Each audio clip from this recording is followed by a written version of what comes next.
तो दिवस त्या महिलेसाठी फार महत्वाचा होता.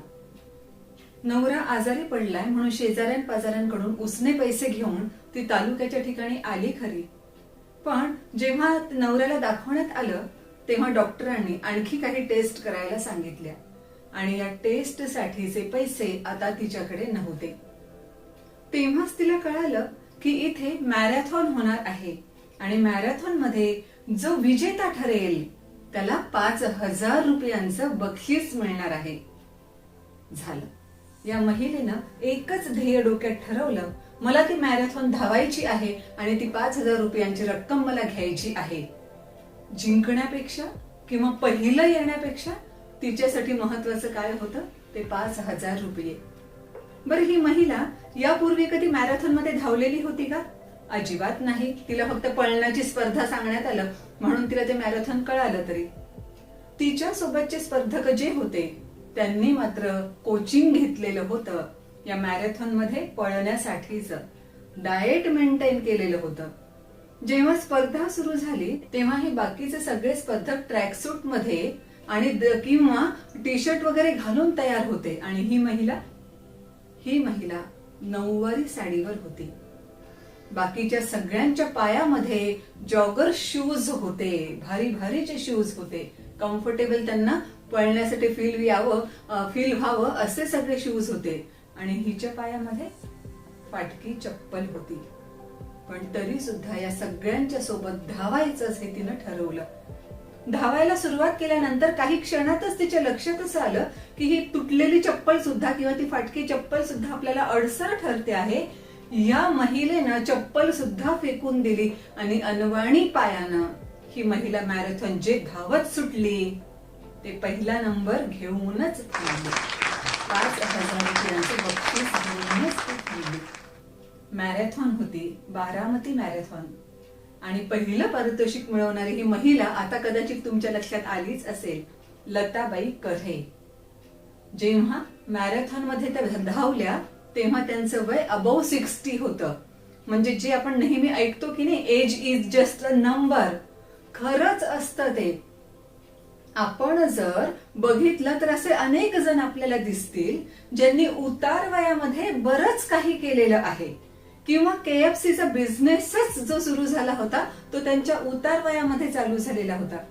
मध्यंतरी मी कोणत्या तरी एका संशोधकाबद्दल, खूप प्रसिद्ध नाव आहे पण आता जस्ट मला लक्षात येत नाहीये, त्यांच्याबद्दल वाचलं होतं. त्यांना ही सतत नवनवीन शिकण्याची इच्छा होती आणि ऍट द एज ऑफ 93, 93व्या वर्षी त्यांना असं जाणवलं, अरे झाडावर चढणं तर आपण शिकलोच नाही, आणि वयाच्या 93व्या वर्षी त्यांनी झाडावर चढणं शिकणं सुरू केलं.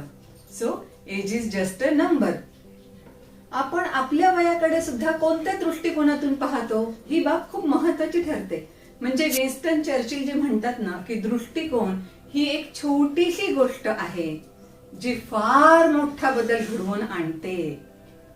बघितलं, वयाकडे किंवा मी म्हातारी आहे का, बाकीच्यांचे कपडे कसे आहेत, माझे कसे आहेत, असा कोणताही विचार न करता दृष्टिकोन डोक्यात एकच होता, मला ती रक्कम जिंकायची आहे कारण माझ्या नवऱ्याच्या तपासण्यांसाठी ती मला आवश्यक आहे.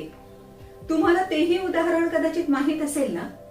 एक साधारणसा गरीब मुलगा होता आणि जेव्हा त्याने बघितलं की एका ठिकाणी मर्सिडीज कार पार्क झाली आहे, याला ते एवढ्या भल्या मोठ्या कारचं खूपच अप्रूप वाटलं. सगळ्या दिशांनी ही मर्सिडीज पाहतोय. त्याच्यानंतर जे रिअर व्ह्यू मिरर्स लावलेले होते त्याच्यामध्ये स्वतःचा चेहरा निरखून पाहतोय.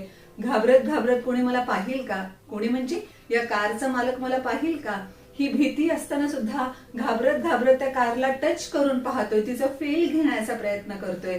आणि त्याचं हे सगळं चालू असताना दुकानामध्ये गेलेल्या त्या मर्सिडीजच्या मालकानं ते पाहिलं आणि पायऱ्या उतरून येत असतानाच त्यानं त्या मुलाला सांगितलं, छान आहे ना ही कार? आणि तो मुलगा लगेच म्हणाला, हो खूप छान आहे, तुमची आहे? आणि त्यानं होकार दिला. आणि काय वाटलं त्याला कोणास ठाऊक, त्या गृहस्थानं लगेच म्हटलं, माझ्या भावानं ही मला गिफ्ट दिलेली आहे. अरे वा, त्यानं कौतुक केलं आणि पुन्हा तो कार अगदी विस्फारलेल्या नजरेने पाहत होता. आणि या गृहस्थानं पुढचा प्रश्न त्याला विचारला, तुला सुद्धा वाटतंय ना की आपल्यालाही असा एखादा भाऊ असावा जो मर्सिडीज कार आपल्याला गिफ्ट करेल? या छोट्याशा मुलाचं उत्तर काय होतं माहित आहे? त्यानं सांगितलं, नाही, मला तसं वाटत नाही.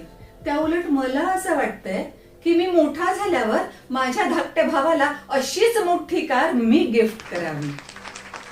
दृष्टिकोन असा असतो. त्या श्रीमंत गृहस्थाला वाटतं, जो ऑलरेडी खूप स्वतः सुद्धा श्रीमंत आहे, त्याला छान वाटतं की माझ्या भावाने कार गिफ्ट केली, आणि हा जो मुलगा अतिशय सर्वसाधारण परिस्थितीतला आहे, त्याला असं वाटतं की मी एवढा मोठा व्हावं जेणेकरून माझ्या धाकट्या भावाला ही कार गिफ्ट करता येईल. आणि काय सांगता येईल की खरंच ते स्वप्न घेऊन तो मोठा झाला असेल तर त्या परिस्थितीमध्ये तो पोहोचलाही असेल, ज्या परिस्थितीमध्ये धाकट्या भावाला मर्सिडीज गिफ्ट करणं त्याला पॉसिबलही होईल. आणि जसा दृष्टिकोनामुळे खूप मोठा फरक घडतो ना, तसाच शब्दांमुळे सुद्धा खूप मोठा फरक येतो बरं का. म्हणजे खूप मोठा फरक पडतो बरं. जसा दृष्टिकोनामुळे खूप मोठा फरक पडतो ना, तसाच शब्दांमुळे सुद्धा खूप मोठा फरक पडतो. विशेषतः जी इथे विद्यार्थी मंडळी आहे ना, त्यांनी अवश्य लक्षात घ्यावं. कारण तुमच्यासारखाच एक विद्यार्थी होता आणि त्याला इतकी इच्छा झाली, अभ्यास करत होता, आईनं सांगितलं होतं अभ्यास करायचा, अजिबात हलायचं नाही, तिथून उठायचं नाही. आणि याला एवढी इच्छा होती की आपण टीव्ही पाहावा, टीव्हीवरची काहीतरी एखादी छानशी सिरियल पाहावी, ज्या लहान मुलांच्या असतात त्या पद्धतीनं. आणि त्यानं मग विचारलं, शेवटी मन एकवटून, धीर एकवटून त्यानं आईला विचारलं की मी अभ्यास करता करता टीव्ही पाहू शकतो का? आणि आई एवढ्या जोरात खेकसली, अभ्यास करणं महत्वाचं आहे का टीव्ही पाहणं महत्वाचं आहे, हे का ते, वगैरे वगैरे काय काय काय काय आई ओरडली. आणि त्याला कदाचित शब्दांचं महत्व लक्षात आलं. 2-4 दिवसांनंतर पुन्हा असंच घडलं. अभ्यास करताना त्याला टीव्ही पाहण्याचा मूड होता, पण त्यानं आईला काय विचारलं? आईला विचारलं, आई मी टीव्ही पाहताना अभ्यास करू शकतो का? आणि आईला एवढं कौतुक वाटलं की अरे वा, आपलं लेकरू अभ्यासाच्या मागे केवढं लागलंय, त्याला छंद लागलाय खरंच अभ्यासाचा. आता टीव्ही पाहताना सुद्धा तो अभ्यास करायचं म्हणतोय. आणि आईनं परवानगी दिली. ऍक्च्युअली काय झालं असेल तुम्ही लक्षात घेऊ शकता. हा, आणि आणखीच अशा प्रकारचं एक उदाहरण मी तुम्हाला दिलंच पाहिजे. सगळे ख्रिश्चन लोक दर रविवारी चर्चमध्ये जातातच, तिथे फादरही असतातच. एकदा असं झालं की हा एक मनुष्य बदलून दुसऱ्या गावी गेला आणि तिथल्या चर्चमध्ये त्याला जायचं होतं, पण अगोदर परवानगी घ्यावी लागणार. कशासाठी? तर हा पडला चेन स्मोकर. त्याच्यामुळे प्रेयर चालू असताना स्मोकिंग करण्याची परवानगी घ्यावी लागेल असं त्याच्या लक्षात आलं.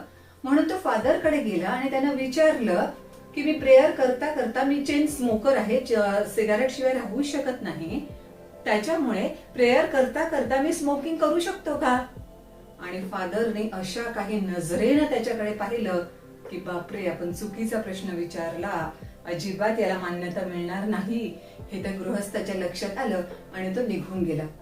काही दिवसांनंतर त्यानं आयडिया केली आणि त्यानंही मग एक दिवशी फादरला असं विचारलं की मी स्मोकिंग करत असताना प्रेयर करू शकतो का? आणि फादरला इतकं छान वाटलं, यस, परमेश्वराची आराधना तर कधीही करता येते, स्मोकिंग करतानाही तुला प्रेयर करता येईल. अर्थ लक्षात आला? जसा दृष्टिकोन महत्वाचा असतो तसेच असे शब्द सुद्धा महत्वाचे असतात. त्यामुळे आपण कोणते शब्द वापरायचे आणि आपल्यासाठी कोण अशा पद्धतीचे काही वेगळे शब्द वापरताय का की ज्याचा अर्थ ऍक्च्युली वेगळा निघतोय, ते सुद्धा आपण लक्षात घ्यायला हवं. मध्यंतरी मी वाक्य वाचलं होतं की आपल्या निर्णयानं जग बदलायचं ठरवायचं, पण जगाचा विचार करून आपले निर्णय आपण बदलायचे नाहीत. या शब्दांचा सिक्वेन्स सुद्धा केवढा महत्वाचा आहे की नाही? म्हणजे आपण निर्णय असे घ्यायचे ज्यामुळे कदाचित जगात परिवर्तन होऊ शकेल. पण जग मान्यता देत नाही, समाज मान्यता देत नाही, कुठेतरी आपल्याला मागे खेचतोय, म्हणून आपण आपले निर्णय फिरवायचे. आपल्याला व्यवसाय करायचा होता, पण घरचे, शेजारचे सगळेजण म्हणतात नाही, व्यवसाय नाही करायचा, व्यवसाय आपल्याला जमत नसतो, आपण नोकरीच करायची, 10 ते 6 ड्युटी करायची. असं जर असेल आणि आपण निर्णय बदलत असू तर या वाक्याचा विचार करण्यासारखी ती गोष्ट आहे असं लक्षात घ्यावं लागेल. आणि ज्या लोकांसाठी आपण निर्णय बदलू ना, त्या लोकांना किती महत्व द्यायचं हे पण तर लक्षात ठेवलं पाहिजे. म्हणजे असं म्हणतात की वयाच्या 40 पर्यंत लोक काय म्हणतील, लोक काय म्हणतील याचा आपण विचार करत असतो. वयाच्या 40 मध्ये लक्षात असं येतं की सगळेजण काही आपल्याबद्दल विचार करत नसतात आणि त्यांनी काय विचार केला आपल्याबद्दल याच्यामुळे आपल्या आयुष्यात काहीही फरक पडत नसतो. आणि वयाच्या 60ला आपण आल्यानंतर लक्षात येतं की आपल्याबद्दल विचार करण्या इतका वेळ कुणालाच नव्हता. प्रत्येक जण स्वतःच्या आयुष्यामध्ये बिझी होतं. म्हणून या लोकांचा कशाला विचार करायचा.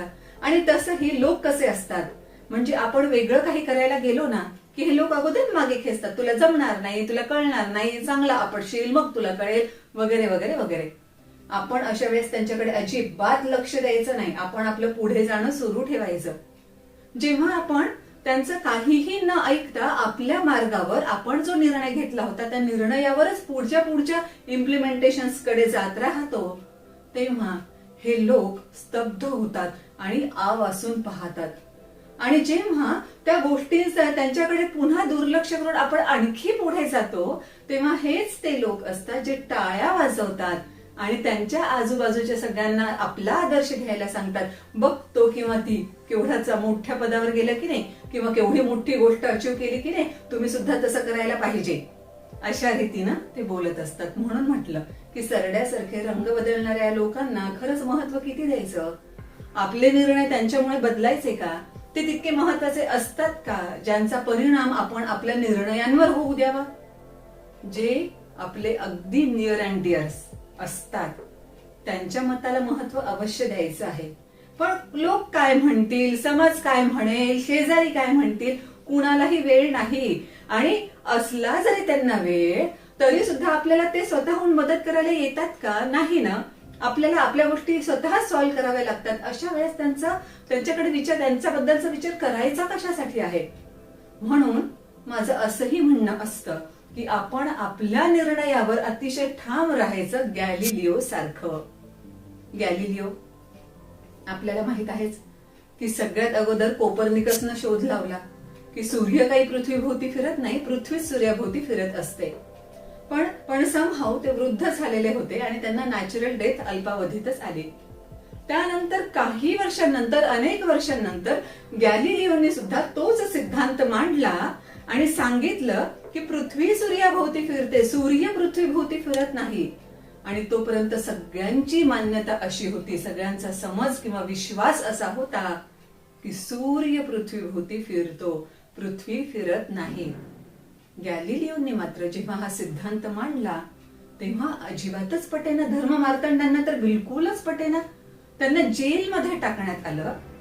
गॅलिलिओ वृद्ध झालेले होते, शरीर त्यांचं थकलेलं होतं आणि जेलमध्ये ज्या प्रकारचा त्रास त्यांना दिला जात होता तो त्रास सहन करणं आता त्यांच्या आवाक्यात नव्हतं. म्हणून तडजोड काही करता येते का हे त्यांनी बघण्याचा प्रयत्न केला. आणि त्यांना असं सांगण्यात आलं, जेलमधून आम्ही तुमची सुटका करू, पण अट एक आहे, तुम्ही लिहून द्यावं लागेल की सूर्य पृथ्वीभोवती फिरतो, पृथ्वी सूर्याभोवती फिरत नाही. गॅलिलिओनी खूप संशोधन करून हा सिद्धांत मांडलेला होता. पण आता दिला जाणारा त्रास सुद्धा सहन करता येत नव्हता. वेदना खूप जास्त होत होत्या. मग काय करायचं? त्यांनी ती कंडिशन मान्य केली. पण महत्वाची बाब इथेच येते, ते जेव्हा लिहून देत होते ना की सूर्य पृथ्वीभोवती फिरतो, पृथ्वी काही सूर्याभोवती फिरत नाही, हे लिहून देत असताना ते स्वतः पुटपुटत होते, मी काहीही लिहिलं तरी सुद्धा सूर्य पृथ्वीभोवती फिरणं थोडंच थांबवणार आहे. स्वतःच्या संशोधनावर त्यांचा एवढा प्रगाढ विश्वास होता. तेवढाच दाट विश्वास आपण आपल्या निर्णयावर ठेवला पाहिजे. आणि ते निर्णय तेवढ्याच धाडशीपणानं आणि तेवढ्याच करेजियसली आपण अंमलातही आणले पाहिजे. कोण काय म्हणेल याचा काहीही विचार न करता स्वतःचा विश्वास आहे ना, आपण जे करत आहोत ते योग्य दिशेनं चाललंय, बस त्यावरच आपण ठाम राहायचं आहे. हे सगळं करत असताना, म्हणजे असेच ठाम निर्णय घेत असताना सुद्धा, मोठमोठे अचिव्हमेंट्स करत असताना सुद्धा, म्हणजे मोठमोठे अचिव्हमेंट्स गाठत असताना सुद्धा स्वतः मधलं मूल अवश्य जिवंत ठेवा. पाब्लो पिकासो एका ठिकाणी असं म्हणतात की प्रत्येक मूल हे आर्टिस्ट असतं, पण दुर्दैव असं असतं की मोठं होण्याच्या नादामध्ये आपण आपल्यामधल्या ह्या आर्टिस्टला थांबवून धरतो. म्हणूनच म्हटलं की आपल्यामधलं मूल नेहमीच अवश्य जिवंत ठेवायचं आहे. आणि हो, त्यासोबतच पाब्लो पिकासोचं आणखी एक विधान मी तुमच्यासोबत शेअर करू इच्छिते. ते असं आपल्या सगळ्यांना माहिती आहे, ते फार मोठे चित्रकार होते. पाब्लो पिकासो एका ठिकाणी असंही म्हणतात की विश्व जसं असतं तसं मी चितारतो असं नाही, तर विश्व जसं मला भावतं तसं मी चितारतो. आणि हे कोण करू शकतं? ज्याच्या मनामध्ये मूल जिवंत आहे, ज्याच्यात मूल जिवंत आहे, तीच व्यक्ती हे करू शकते. म्हणूनच तर ही लहान मुलं काहीही पद्धतीने चितारू शकतात. म्हणजे त्यांच्या विमानाला पक्षासारखे पंख असू शकतात, त्यांचा एखादा गुलाब जो आहे तो काळा सुद्धा असू शकतो. असं वेगळं एकदम भन्नाट काहीतरी त्यांच्या कल्पनेमध्ये असू शकतं आणि ते त्या पद्धतीने चितारतही असतात. म्हणून अचिव्हमेंट्स करत असतानाही स्वतःमधलं मूल, स्वतःमधलं आर्टिस्ट कायम राहील याचीही काळजी आपण घेतलीच पाहिजे. हे सगळं करत असताना आपण स्किल्स मध्ये सुद्धा अपडेशन करत राहिलं पाहिजे. जसं व्हॉट्सअपमध्ये अपडेशन आलं की आपण इमिजिएटली अपडेट करतो ना, तसे आपले स्किल्सही अपडेट केले पाहिजे. या स्किल्समुळे काय होतं, इतरांना समजावून घेणं, त्यासोबतच स्वतःला समजावून घेणं, ह्या सगळ्या गोष्टी सोप्या पद्धतीने आपल्याला हँडल करता येतात. ते सहज शक्य होतं. आणि वेगवेगळ्या सिच्युएशन्स मध्ये सुद्धा सहजरित्या मार्ग काढणं किंवा फारसा स्ट्रेस न घेता मार्ग काढणं हे सुद्धा आपल्याला शक्य व्हायला लागतं. जर अशा रीतीचे काही स्किल्स आपल्या अंगी नसतील तर काय होऊ शकतं? तर कदाचित त्या वडिलांसारखं आपल्याही आयुष्यात काहीतरी घडू शकतं. ते वडील जेवण करण्यासाठी बसले होते. मुलगा 3चा पाढा पाठ करत होता. छोटासाच मुलगा तो, 3चा पाढा पाठ करणं त्याचं चालू होतं. पण काही केल्या त्याला 3चा पाढा पाठ होईच ना. जसजसं त्याला पाढा पाठ होईना तसतसं वडिलांचं सुद्धा टेन्शन वाढायला सुरुवात झाली. आणि एका क्षणी तर साधा 3चा पाढा तुला पाठ होत नाही म्हणून वडील एवढे चिडले की जवळच असणारा कांदा रागात त्यांनी त्याच्या तोंडात कोंबला. एवढंच ते लेकरू, तोंडात कांदा कोंबल्यानंतर त्याची श्वास नलिका बंद पडली. दवाखान्यामध्ये नेण्यात आलं, पण डॉक्टरांनी त्याला तिथे मृत घोषित केलं.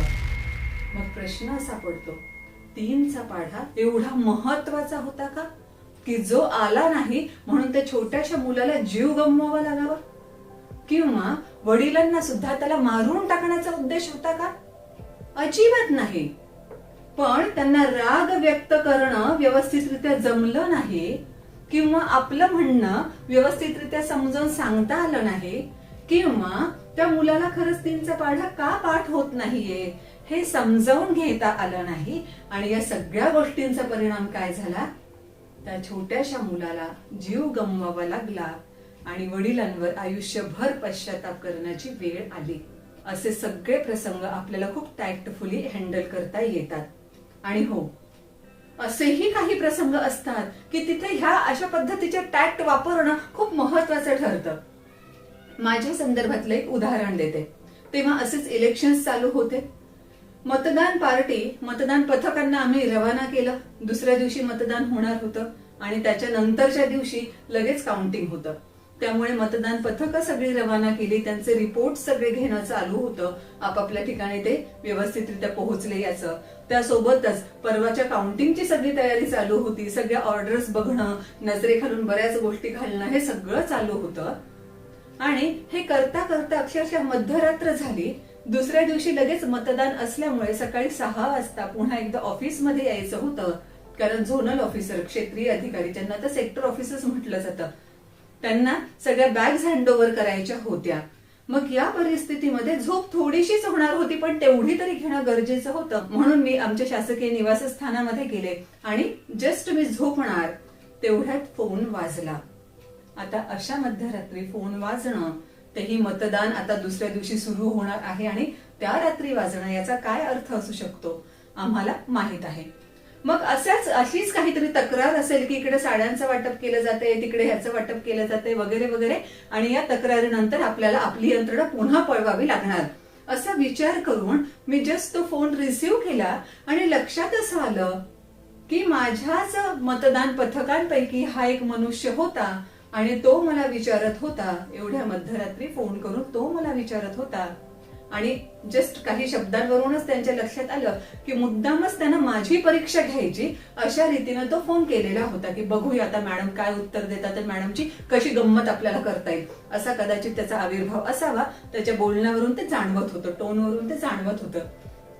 आणि एवढ्या मध्यरात्री फोन करून या माणसानं मला काय विचारलं, त्यानं मला सांगितलं, मॅडम तुम्ही आम्हाला प्रशिक्षणादरम्यान सांगितलं आहे की कोणत्याही उमेदवाराचं कोणतंही चिन्ह मतदान केंद्रामध्ये असता कामा नये. मी म्हटलं अगदी बरोबर आहे. त्याने सांगितलं पण आता बघा या उमेदवाराचं चिन्ह आहे छताचा पंखा आणि आमच्या मतदान केंद्रामध्ये छताचा पंखा आहे. आता या छताच्या पंख्याचं आम्ही करायचं काय? आणि लगेच मागे खुसफुसत हसल्याचा आवाजही मला आला. म्हणजे मुद्दामच यांनी हा टीज करण्यासाठी प्रश्न विचारला हे क्षणार्धात माझ्या लक्षात आलं. आणि टॅक्टफुली गोष्टी हँडल करणं जे मी म्हणते ना ते हे अशा रीतीनं असतं बरं का. आणि मी क्षणाचाही विलंब न लावता त्यांना लगेचच सांगितलं. काय होऊ शकलं असतं लक्षात घ्या हा. जर टॅक्टफुली हँडल केलं नसतं तर असा प्रश्न कसा विचारतो, तुम्हाला हे समजत नाही का, ते समजत नाही का, एवढ्या मध्यरात्री फोन करतात का, तेव्हा शंका विचारायला काय झालं होतं वगैरे वगैरे असं बरंच काही म्हणता आलं असतं. पण झालं काय असतं, माझी जी थोडीफार झोप होणार होती ती सुद्धा झाली नसती. कारण एवढं सगळं भांडण तंटा झाल्यानंतर काही आपण मनशांती व्यवस्थित ठेवून झोपू शकतो का? अजिबातच नाही. पण मग मी त्यांना सरळ म्हटलं, हो तुमचं म्हणणं अगदी बरोबर आहे, छताचा पंखा हे त्या उमेदवाराचं चिन्ह आहे, पण आता मात्र तुम्हाला दक्षता घ्यावी लागेल. त्यांच्यावरच आणखी जबाबदारी मी टाकली. आता मात्र तुम्हाला जबाबदारी घ्यावी लागेल कारण त्या उमेदवाराचं चिन्ह जे आहे छताचा पंखा तो बंद असणारा छताचा पंखा आहे, तो फिरणारा नाही. त्यामुळे जेव्हा लोड शेडिंग होईल, लाईट जातील, तेव्हा तुम्ही आत्ताच काठी एखादी शोधून ठेवा. कारण तो छताचा पंखा बंद झाला तर ते उमेदवाराचं चिन्ह ठरतं, म्हणून तुम्हाला तो सतत आता फिरता ठेवावा लागेल. मी त्यांना हे म्हटलं आणि त्यांनी फोन ठेवून दिला. इमिजिएटली मी सुद्धा माझी झोपी जाऊ शकले. अशा रीतीनं काही गोष्टी जास्त आरडाओरड न करता शांतपणानं सुद्धा आपल्याला डील करता येतात. प्रोव्हाइडेड दॅट तेवढे स्किल्स आपण अंगी बाणवले पाहिजे आणि तशा पद्धतीचा दृष्टिकोन सुद्धा आपण ठेवला पाहिजे. असे स्किल्स आपण अंगी बाणवलेले असले ना की छोट्या मोठ्या गोष्टींना प्रेस्टिज इश्यू करणं आपण कम्प्लिटली सोडून देतो. कोणत्याही गोष्टीला प्रेस्टिज इश्यू करत नाही. कोणत्याही म्हणजे आपण प्रेस्टिज इश्यू हा प्रकारच सोडून दिलेला असतो. प्रेस्टिज इश्यू हा काय प्रकार आहे जस्ट तुम्हाला सांगते, एक जुन्या काळातलं उदाहरण देते. कारण आता मला पूर्ण खात्री आहे की कोणत्याही सासवा आपल्या सुनांचा छळ करत नाहीत आणि सुना सुद्धा सासवांचा छळ करत नाहीत हे सुद्धा खरं असलं पाहिजे बरं का. येस. सो जुन्या काळातलं उदाहरण एक देते. एकदा असंच झालं, एक नवीन तरुणी लग्न होऊन सासरी आपल्या गेली आणि सासूबाईंनी असं सांगितलं की मला दररोज नाश्त्याला अंड्याचं ऑमलेट तरी लागतं किंवा उकडलेलं अंड तरी लागतं. हिने भाबडेपणानं विचारलं, ठीक आहे मग कधी उकडलेलं अंड द्यायचंय आणि कधी ऑमलेट द्यायचंय? आणि सासूनं असं काही रागात तिच्याकडे पाहिलं की बापरे, आपण हा चुकीचा प्रश्न विचारला, असा प्रश्न विचारायला नको होता हे तिच्या लक्षात आलं. आणि नंतर जेव्हा नाश्ता देण्याची वेळ आली तेव्हा तिनं आज कदाचित आपल्या सासूबाईंना उकडलेलं अंड खायचं असेल म्हणून उकडलेलं अंड डिश मध्ये घेऊन त्यांच्या समोर नेलं. उकडलेलं अंड पाहताच त्या सासूबाईंना खूप राग आला आणि त्या म्हणाल्या, मला आज अंड्याचं ऑमलेट खायचं होतं, हे उकडलेलं अंड कशाला घेऊन आलेस, घेऊन जा तिकडेच. मग नंतर हिला वाटलं की आता कदाचित आपल्या सासूबाईंना ऑमलेट खायचं असेल म्हणून दुसऱ्या दिवशी ती अंड्याचं ऑमलेट करून घेऊन गेली. ती सासूबाई पुन्हा ओरडल्या, मला ऑमलेट खाण्याची इच्छा नव्हती, मला उकडलेलं अंड खायचं होतं, तुला काही समजत नाही वगैरे वगैरे वगैरे सगळं सासूबाईने बोलायला सुरुवात केली. नेहमीच वारंवारच असं घडू लागल्यावर ती मुलगी बिचारी थकून गेली, कंटाळून गेली की नेमकं याच्यावर सोल्युशन काढायचं कसं. आणि तिच्या मैत्रिणीनं तिला एक खूप सुंदर सोल्युशन दिलं. दुसऱ्या दिवशी सासूबाईंकडे नाश्ता घेऊन जाताना ही जाम खुश होती की आता सासूबाई आपल्याला काही बोलूच शकणार नाहीत कारण आपल्या एवढ्या छान मैत्रिणीनं एवढी छान आयडिया जी दिली आहे. आणि जेव्हा ती सासूबाईंकडे नाश्ता घेऊन गेली तेव्हा एका प्लेटमध्ये होतं उकडलेलं अंड आणि दुसऱ्या प्लेटमध्ये होतं अंड्याचं ऑमलेट. घ्या सासूबाई तुमचा नाश्ता. सासू ती सासूच, ती लगेच म्हणाली, काय मूर्ख मुलगी आहेस ग तू, तुला अजिबात संस्कार नाही, काही शिक्षण नाही ना, काहीच नाही. अगं, जे ऑमलेट उकडायचं होतं त्याचं ऑमलेट बनवून ठेवलंस आणि ज्याचं ऑमलेट बनवायचं होतं ते तू उकडून ठेवलंस. असा प्रेस्टिज इश्यू आपण आपल्या आयुष्यातही बरेचदा बनवतो. मुद्दा तसा अजिबात महत्वाचा नसतो, पण उगाच आपण त्याचा प्रेस्टिज इश्यू करतो, ताणतणाव वाढतो आणि रिलेशन सुद्धा खराब होतात. त्यामुळे या गोष्टी डेफिनेटली आपण टाळल्याच पाहिजेत. जेव्हा अशा सगळ्या गोष्टी आपण टाळायला लागू ना, तेव्हा खरंच आपलं आयुष्य खूप सुंदर होऊन जाईल. आणि मग चुकून चूक घडली तरी सुद्धा माफ करणं आपल्याला जमायला लागेल आणि ट्रूथ ऑफ 3 साइड्स सुद्धा आपल्याला कळायला लागेल.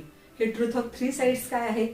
समजा मी तुम्हा सर्वांना कॉफीचा एक मग दाखवला, ज्याची दांडी, त्या कपाची दांडी माझ्याकडे आहे आणि दांडी नसणारा भाग तुमच्याकडे आहे, आणि तुम्हाला विचारलं की ह्या मगाला तुम्हाला दांडी दिसते का?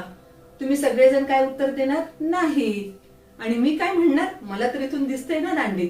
मी काय म्हणणार? तुम्हाला कशी दांडी दिसत नाही? दांडी तर आहे या मगाला. मग अशा रीतीनं या मगाला दांडी नाही आणि या मगाला दांडी आहे असं आपण कितीही भांडण केलं तरी सुद्धा त्याचं सोल्युशन निघणार आहे का? अजिबात नाही. सोल्युशन तोपर्यंत निघत नाही जोपर्यंत ह्या कपाची डायरेक्शन आपण चेंज करून बघत नाही किंवा टॉप व्ह्यूनी आपण बघत नाही. म्हणून यालाच म्हटलं जातं ट्रूथ ऑफ 3 साइड्स.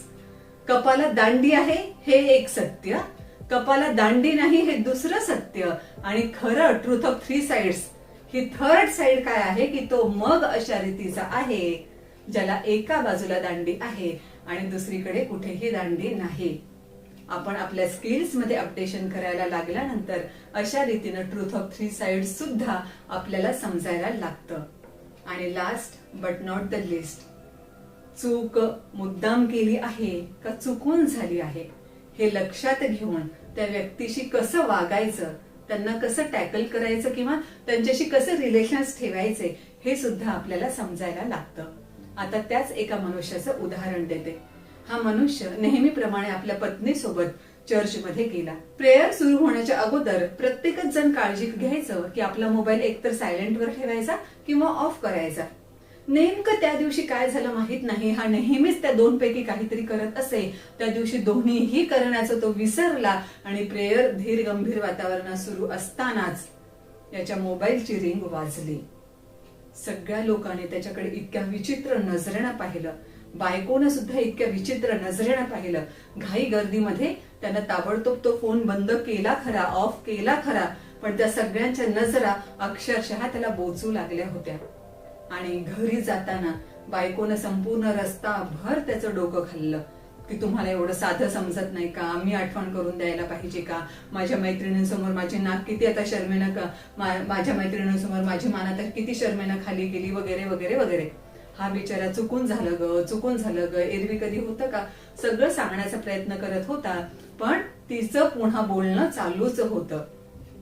आणि जेव्हा पुढचा रविवार आला तेव्हा सगळेजण त्याला म्हणायला लागले, तो मोबाईल बंद करा बरं, तो मोबाईल मागच्या वेळेस प्रेयर चालू असतानाच वाजला होता बरं, मोबाईल एक तर सायलेंट करा नाही तर ऑफ करा बरं.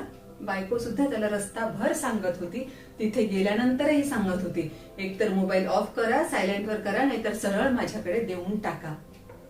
अशा रीतीनं त्याच्याशी सगळेच जण वागत असताना त्याला केवढं एम्बॅरेस्ड फील होत असेल आपण समजू शकतो का?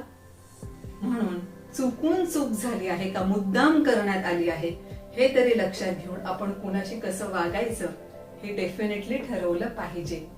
अशा रीतीने आपण दृष्टिकोन छान स्वीकारला, आपल्या मनातलं मूळ जागं ठेवलं आणि मूळ जागं असलं तरच खरोखर आपण नवनवीन सगळं काही शिकण्याचा प्रयत्न करत राहू. असा प्रयत्न तुम्ही सुद्धा नक्कीच कराल अशी अपेक्षा व्यक्त करते आणि इथेच थांबते. Thank you so much.